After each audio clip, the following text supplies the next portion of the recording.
नमस्कार दोस्तों, स्वागत है आप सभी का मेरे चैनल में। जैसा कि आप सभी लोग जानते हैं, किसी भी एग्ज़ाम से रिलेटेड कोई भी चीज़ आती है तो मैं आप लोग को बताता हूं। तो इसी से रिलेटेड आज मैं 67 बीपीएससी का जीएस फर्स्ट का मेंस हुआ है, जिसको मैं आप लोग को बताने जा रहा हूं। देख लीजिए कैसा क्वेश्चन आया हुआ, आइए देखते हैं। खंड 1 में पहला क्वेश्चन है दोस्तों, भारतीय राष्ट्रीय कांग्रेस की स्थापना के लिए उत्तरदायी कारकों का उल्लेख कीजिए। यानी इसमें पूछ रहा है कि आखिर क्यों, क्या वजह थी जिसके वजह से भारतीय राष्ट्रीय कांग्रेस की स्थापना की गई, किन किन कारणों से, इसमें बताना है।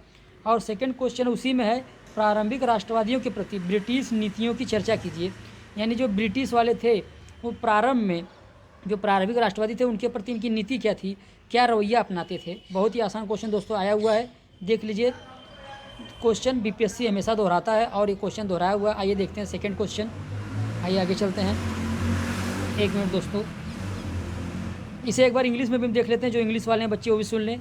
Discuss the factor responsible for the formation of the Indian National Congress, what were the British policies towards early nationalist. आइए आगे चलते हैं, ये 38 नंबर का क्वेश्चन सभी है। सेकंड क्वेश्चन है, trace the course of expansion of western and technical education in Bihar between 1857 1947। इसका दोस्तों मतलब ये है, ये क्वेश्चन दिया हुआ है कि 1857 से लेकर 1947 के मध्य बिहार में जो पाश्चात्य एवं तकनीकी शिक्षा का विस्तार हुआ उसको एक क्रम से आपको बताना है। शिक्षा के क्षेत्र में क्या क्या किया गया 1857 से लेकर के जो तकनीकी शिक्षा पाश्चात्य और 1947 तक जो पाश्चात्य और तकनीकी शिक्षा में क्या क्या किया गया, इसके बारे में आप लोग को बताना। आइए नेक्स्ट क्वेश्चन देखते हैं। नेक्स्ट क्वेश्चन है दोस्तों, critically analyse the factor responsible for the emergence of Gandhi ji as an eminent nationalist leader. एक प्रतिष्ठित राष्ट्रीय नायक के रूप में गांधी जी के उदय के लिए उत्तरदायी कारकों का आलोचनात्मक विश्लेषण कीजिए। तो ये कहना चाह रहा है कि आखिर गांधी जी ने क्या क्या किया, गांधी जी का रोल क्या क्या था स्वतंत्रता के समय। तो दोस्तों गांधी जी ने बहुत किया, जैसे मिल आंदोलन चलाया, कृषकों के लिए सब आंदोलन चलाया, बहुत से आंदोलन चलाए हैं, तो इसके बारे में पूछना चाहता है। आइए क्वेश्चन नंबर नेक्स्ट देखते हैं। Right an essay on the quit India movement on 1942, what is the spontaneous movement, what it's spontaneous movement. ये दोस्तों कह रहा है, पूछने कहना बताना चाह रहा है कि 1942 के भारत छोड़ो आंदोलन पर एक निबंध हमें बताना है। यानी 1942 का जो भारत छोड़ो आंदोलन है उसके बारे में पूरी जानकारी हमें इसमें लिखनी है, कब हुआ, क्यों हुआ, और ये बात पूछना चाह रहा है कि अनायास होने वाला आंदोलन था या इसका कोई वजह था, किसी वजह से हुआ। दोस्तों आप लोग को दोनों बताना होगा, किस वजह से हुआ है और अनायास क्यों है। आइए नेक्स्ट देखते हैं, एक मिनट दोस्तों। नेक्स्ट है, Agnipath is a path toward development और डिस्ट्रक्शन कमेंट। यानी अग्निवीर योजना के बारे में पूछना चाहता है। अग्निपथ विकास अथवा विनाश की ओर पथ है, टिप्पणी कीजिए। ये पूछना चाहता है कि जो अग्निवीर योजना आई है, जो हमारी भर्ती के लिए सेना में अग्निवीर योजना आई है, ये डेवलपमेंट के लिए है या फिर विनाश की तरफ जा रही है। तो दोस्तों इसमें आपको दोनों पहलू रखना होगा, किस तरह डेवलपमेंट में है, ये किस तरह डेवलपमेंट में है, और ये किस तरह डिस्ट्रक्शन के लिए है। दोनों पहलू आप लोग को रखना पड़ेगा और लास्ट में बताना होगा कि हालांकि ये विनाश की तरफ तो नहीं है किंतु इसमें कुछ कमियां हैं जिसको सुधारने की ज़रूरत है गवर्नमेंट को। आइए आगे चलते हैं, नेक्स्ट क्वेश्चन देखते हैं। Discuss the concept of one nation one election in India constant and give your argument for against it. भारतीय संदर्भ में एक राष्ट्र एक निर्वाचन की अवधारणा का वर्णन कीजिए तथा इसके पक्ष और विपक्ष में तर्क दीजिए। दोस्तों इसमें भी आप लोग को दोनों पहलू रखना है, क्या इसकी बुराई है और क्या अच्छाई है। वन नेशन वन इलेक्शन से क्या क्या फ़ायदे हो सकते हैं और क्या क्या नुकसान हो सकता है हमारा देश को, इसमें आप लोग को चर्चा करनी है। आइए देख लेते हैं next question, question number 10। What is the root cause of war between Russia and Ukraine, discuss its impact upon the nation of the world with special reference to India. रूस और यूक्रेन के मध्य युद्ध का मूल कारण क्या है, भारत के विशेष संदर्भ में विश्व के राष्ट्रों पर इसके प्रभाव का वर्णन कीजिए।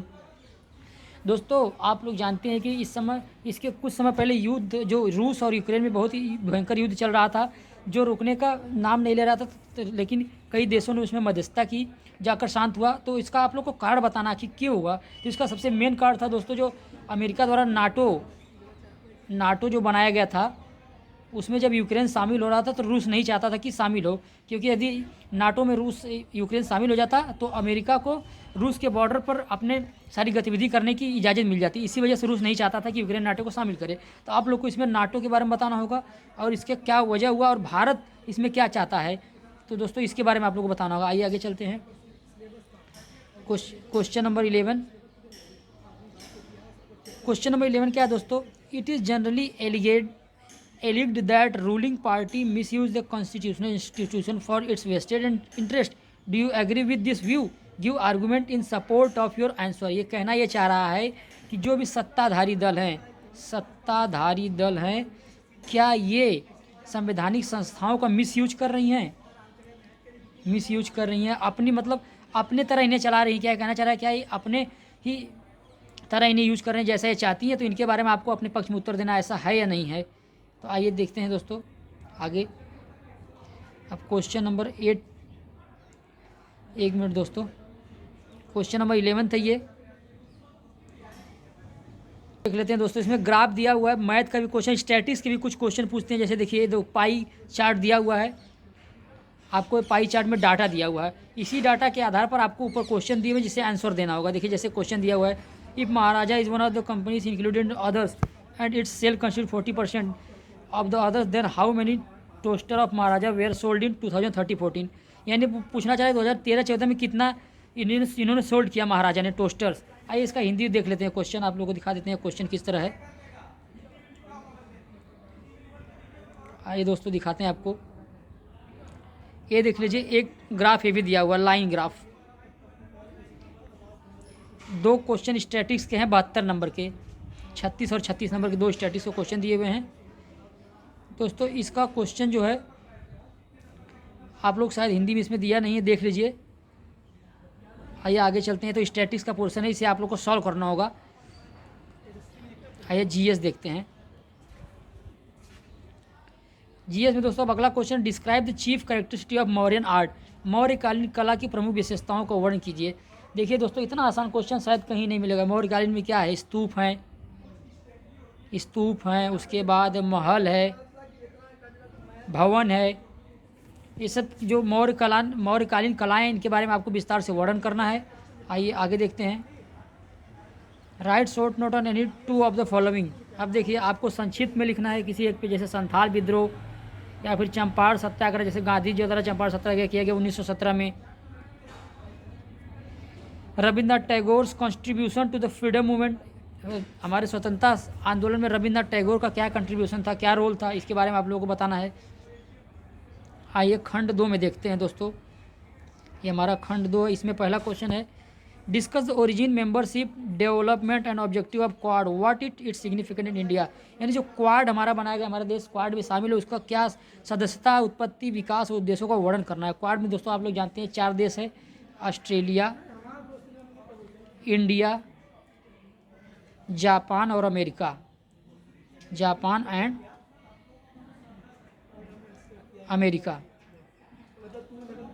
तो इसके बारे में आप लोगों को बताना है कि उत्पत्ति कैसी हुई, क्यों बनाया गया। तो आप लोग जानते हैं कोई भी संगठन इस तरह बनता है तो शांति के लिए, ताकि शांति रह सके, व्यवसाय यानी विकास हो सके, किसी प्रकार का हथियार यूज ना हो, स्मगलिंग ना हो, इन सब चीज़ों के लिए बनाई जाती है। तो आप लोग इसी सब चीज़ों को आप लोग को इसमें लिखना था। आइए आगे देखते हैं क्वेश्चन। आप देख लीजिए दोस्तों, यहाँ पर क्वेश्चन पूछा हुआ है, लक्ष्य उत्पादन के संबंध में वास्तविक उत्पादन का प्रतिशत किस अवधि में उच्चतम था। तो यहाँ पर आप लोग को दिया हुआ ग्राफ दोस्तों, इसी के आधार पर आप लोग को आंसर देना है। ऊपर जो क्वेश्चन दिए हुए हैं ये आप लोग देख लीजिए, क्योंकि स्टैटिक का पोर्शन सॉल्व करने वाला पोर्शन होता है। आइए ये भी सॉल्व करने वाला पोर्शन ही है, इसको भी आप लोग देख लीजिए कि इस तरह के क्वेश्चन पूछे जाते हैं। आइए आगे चलते हैं। ये सब क्वेश्चन है, ये क्वेश्चन इन्हीं ग्राफों के आधार पर आप लोग को इनका आंसर देना है।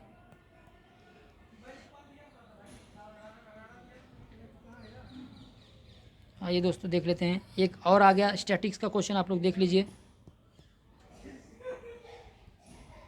आइए दोस्तों आगे चलते हैं। ये सारे क्वेश्चन स्टैटिक्स के हैं। मैंने आप लोग को जीएस का क्वेश्चन बता दिया, आप लोग स्टैटिक्स का क्वेश्चन देखिए और सॉल्व करिए। मैं आप लोगों को ये पेपर जो है अपने टेलीग्राम चैनल पर भेज दूंगा, जिसका नाम है IQ स्टडी जय हो। आप लोग इसको ज्वाइन करिए, इसका पेपर आप लोग को इस पर क्वेश्चन पेपर मिल जाएगा।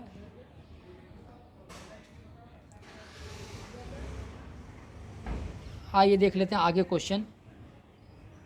1961 से 71 तक प्रति व्यक्ति आय में वार्षिक वृद्धि दर कितनी है। ये सब दोस्तों सारे क्वेश्चन ग्राफ के हैं, ये सारे क्वेश्चन स्टैटिक्स पोर्शन के हैं। देख लीजिए आप लोग स्टैटिक्स देख लीजिए पोर्शन। इसी स्टैटिक्स डाटा के आधार पर आप लोग को क्वेश्चन करना होगा, देख लीजिए। धन्यवाद दोस्तों। तो यदि मेरा वीडियो आप लोग को अच्छा लगा हो तो आप लोग इसे लाइक करिए, शेयर करिए, सब्सक्राइब करिए और कमेंट करना ना भूलें। धन्यवाद।